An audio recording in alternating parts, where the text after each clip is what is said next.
Hey guys, my name is JC and today we're playing Derevi Imperial Tactician. The goal of this deck is to tap and untap some of the most powerful permanents that we can play to generate incredible value and ride that value to victory.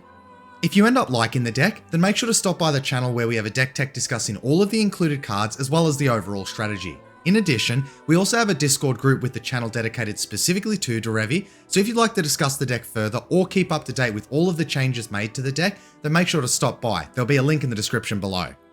Let's see just how much value this old school commander is capable of generating.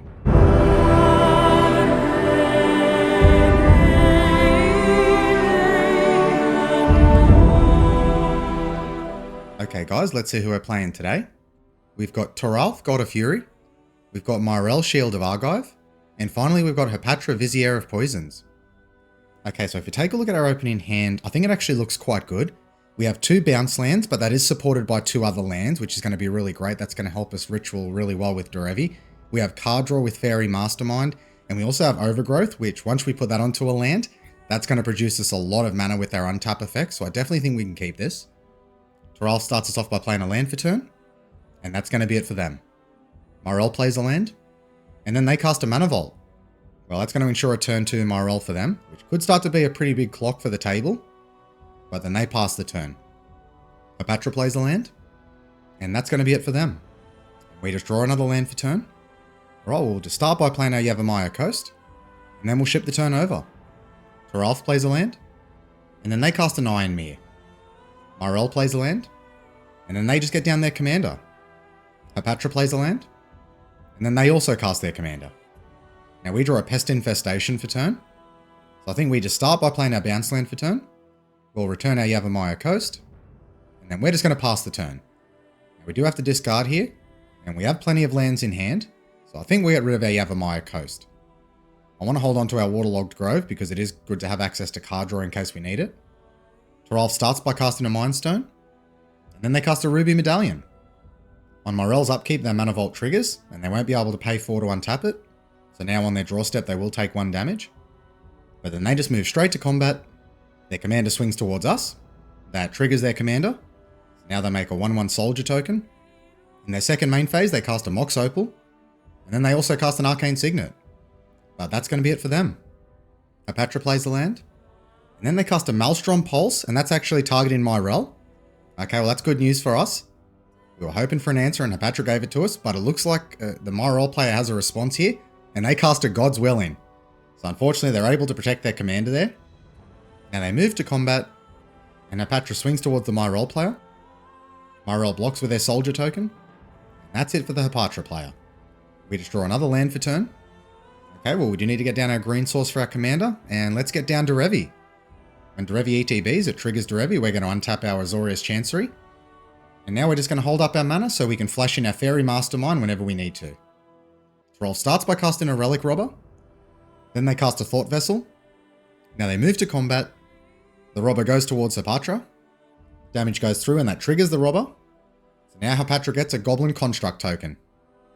On Myrel's upkeep, their Mana Vault triggers, but they decide not to pay for it, so they will take 1 damage. They play a land for turn. Next they cast a Benelish Marshal, and then they cast a Mind Stone. Now they move to combat, and Myrel goes towards Hapatra. That triggers their commander. Hapatra just takes the damage, and that's it for their turn. On Hapatra's upkeep, the Goblin Construct triggers, so they'll take a damage. Next they play a land.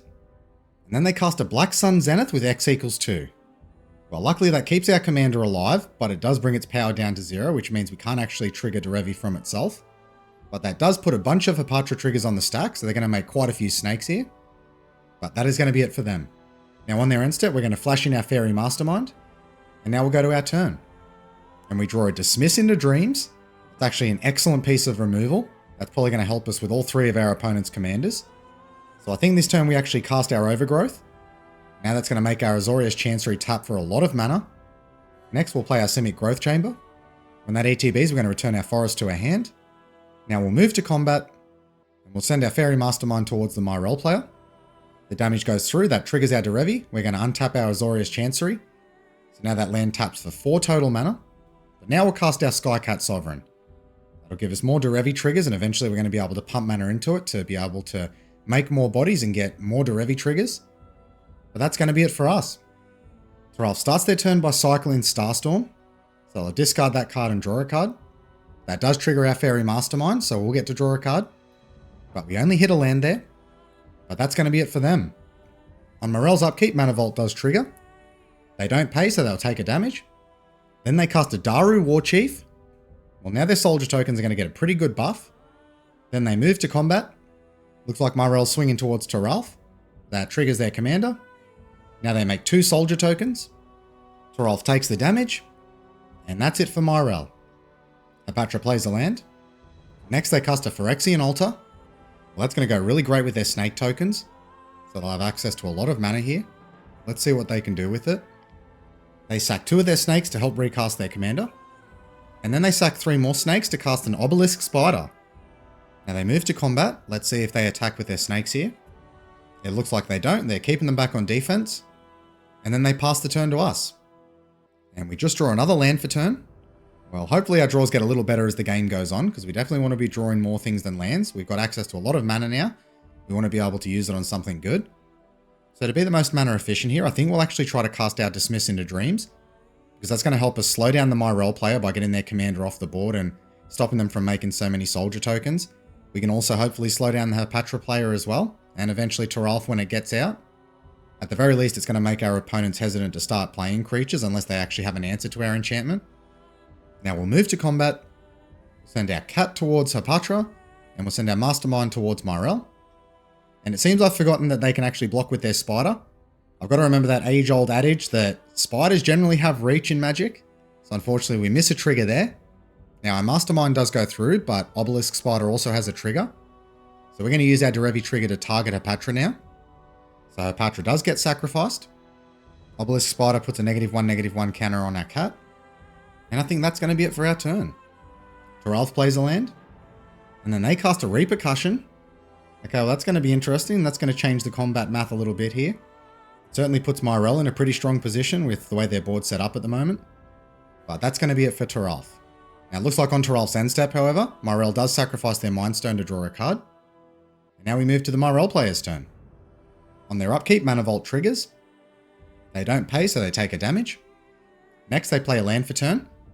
And notably, it is a demolition field, so that can unfortunately take care of our big mana producing land. Let's just keep our fingers crossed they don't use it too soon. Then Myrel casts a Bounty Agent. Finally, they follow that up with a Serra Paragon. Okay, well that's not a card that we like to see, because as we start removing some of their creatures, they are going to be able to play them back. Even some of their artifacts that we were going to hopefully be able to use our Pest Infestation with. Means that we really need to take the Serra Paragon out first, before we take anything else out. Now Myrel does move to combat, and looks like they're sending their commander towards us. Looks like they're also sending their Soldier Lord towards us. But then their other 3 creatures they're sending towards Toralf. Now that does trigger Myrel. So they're going to make a lot more soldiers here. I think we'll use this opportunity to actually block, because I want to get Derevi into the fray and being able to actually hit our opponents for damage. Every trigger does make a difference in this deck. So we do go down to 33. Derevi will go back to the command zone. That'll also trigger Repercussion. So that knocks us down to 30. And then that's it for the Myrel player.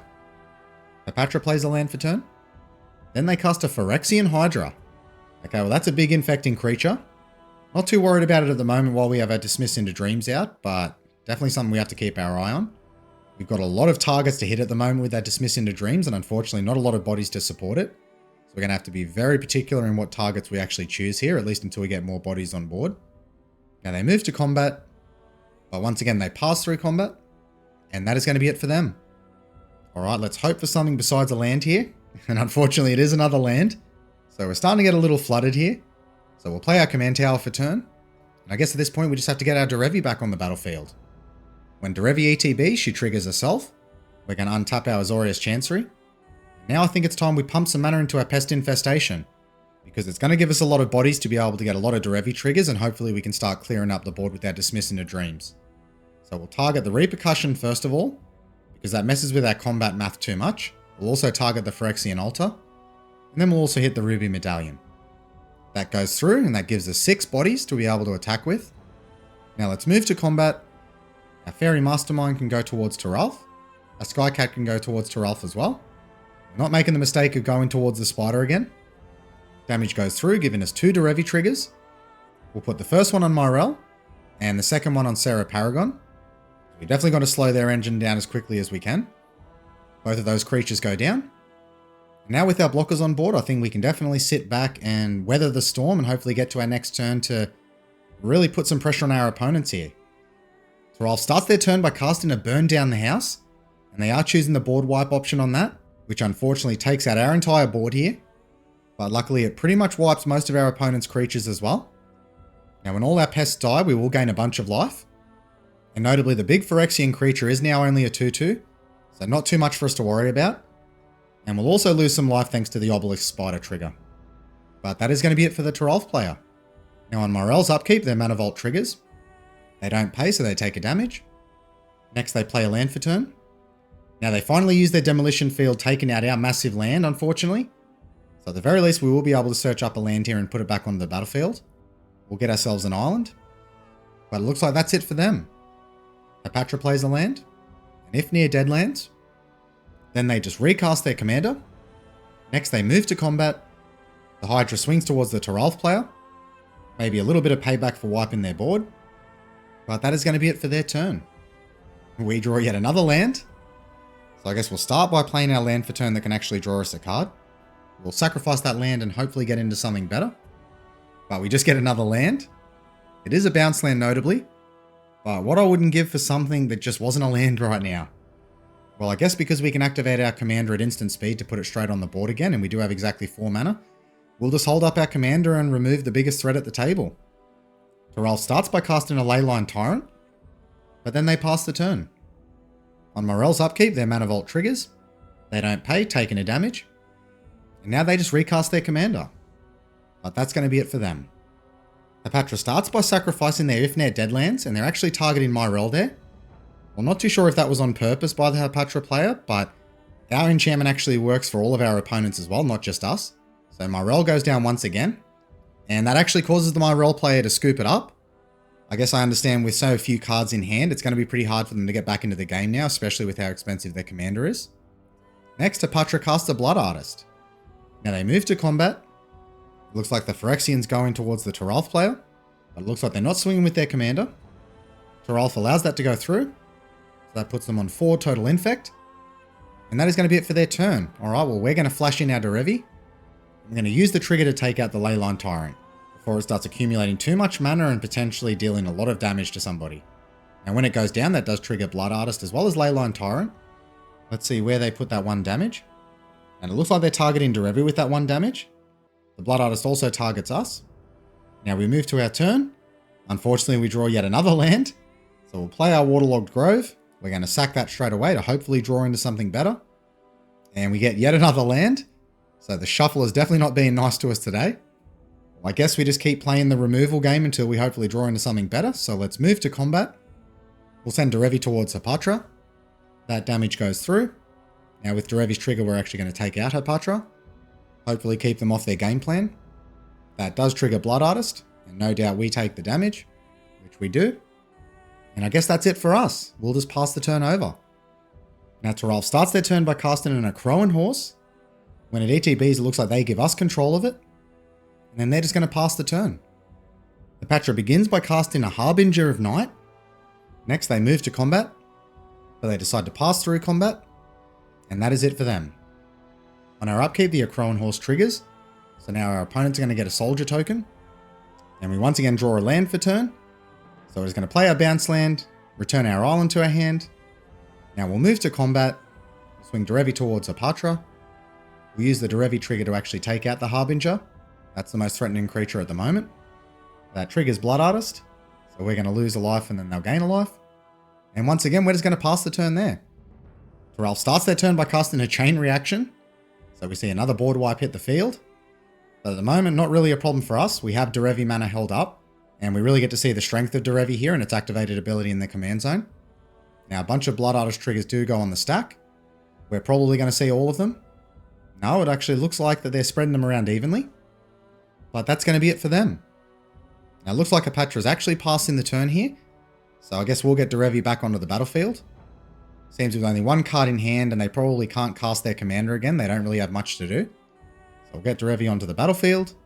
Let's just tap down Toralf's Mountain. in case they might have some form of 1 mana interaction, you never know. And then we'll go to our turn. Okay, well we finally see our first non-land card for quite a while, and it's a mirror entity, which isn't actually too bad because with all the mana we have at the moment, I think we're going to be able to use it. So we'll play our Scalding Tarn. We'll crack that right away. Let's find our tap land. Next we'll cast our mirror entity. And now we'll activate our mirror entity. And we'll dump 3 mana into it. Now let's move to combat.